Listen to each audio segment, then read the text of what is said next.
എങ്ങനെയല്ലേ sugar കട്ടൊക്കെ ചെയ്യുക. ഇതൊരു simple pudding ആണ് കേട്ടോ. നമുക്ക് എങ്ങനെ ഉണ്ടാക്കണേ നോക്കാം. ഞാൻ കുറച്ച് ബിസ്ക്കറ്റാണ് എടുത്തേക്കണേ, ആരോ റൂട്ടാണ് കേട്ടോ.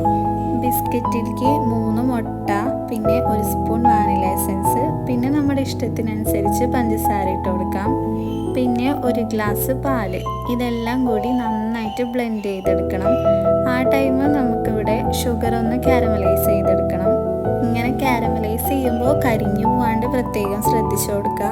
പിന്നെ കാര്യമായിട്ട് പണിയൊന്നുമില്ല, ഏത് പാത്രമാണോ എടുക്കണേ അതിലേക്ക് അത് കാരമലൈസ് ചെയ്തത് ഒഴിച്ചു കൊടുക്കുക. പിന്നെ നമ്മൾ നേരത്തെ ബ്ലെൻഡ് ആക്കി വെച്ച് ആ മിക്സ്ചറും കൂടി ഒഴിച്ചു കൊടുക്കുക.